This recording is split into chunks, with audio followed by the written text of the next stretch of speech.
శ్రీ గురుభ్యో నమః. అందరికీ ముందుగా నమస్కారము. శ్రీ రాజశ్యామలాదేవి గుప్త నవరాత్రులు 9 రోజుల పాటుగా అంగరంగ వైభవంగా గుప్తంగా జరిగేటువంటి నవరాత్రులు. కానీ ఈ రోజులలో ఈ యొక్క తెలిసి తెలియనటువంటి పురోహితులు కానివ్వండి, కొంతమంది ఏం చేస్తున్నారంటే ఈ గుప్తంగా చేసేటువంటి నవరాత్రులు కానివ్వండి, గుప్తంగా చేసేటువంటి పూజలు కానివ్వండి జనాల్లోకి తీసుకొస్తున్నారు. ఎందుకంటే వీళ్ళు ఈ జనాలకు తెలియనటువంటి ఈ యొక్క గుప్తతరంగా ఉన్నటువంటి ఈ యొక్క నవరాత్రులను బయటికి తీసుకువచ్చి ఈ యొక్క పూజల ద్వారా మేము బయటికి వచ్చి వెలుగులోకి వచ్చి మేము డబ్బు సంపాదించుకోవాలి అనేటువంటి ఈ యొక్క క్రమంలో కొంతమంది పురోహితులు ఈ విధంగా చేస్తున్నారు. అయ్యా, మన ధర్మాన్ని ఏ విధంగా ఆచరించాలో అదే ఆ యొక్క ధర్మబద్ధంగా ఈ యొక్క కార్యక్రమాలు అనేటివి చేయాలి.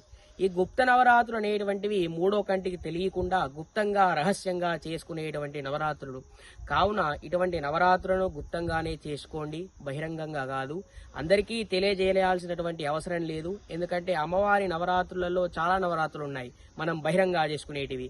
అలాగే దాంట్లో చూసుకున్నట్టయితే దుర్గా నవరాత్రులు అంగరంగ వైభవంగా మన దేశం అంతటా కూడా జరుగుతూ ఉన్నాయి.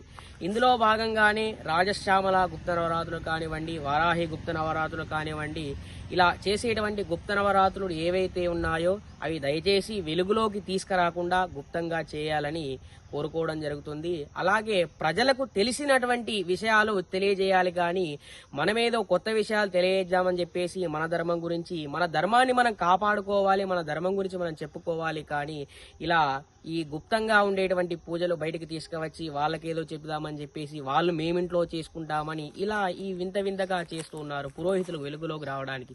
దయచేసి అందరికీ చెప్పేది ఒకటి, గుప్తంగా ఉండేటువంటి ఈ యొక్క నవరాత్రులు ఏవైతే ఉన్నాయో అవి గుప్తంగా చేసుకోవడమే శుభ తరుణం. కాబట్టి ఇవందరూ కూడా తెలుసుకోవాల్సినటువంటి విషయం. శుభం.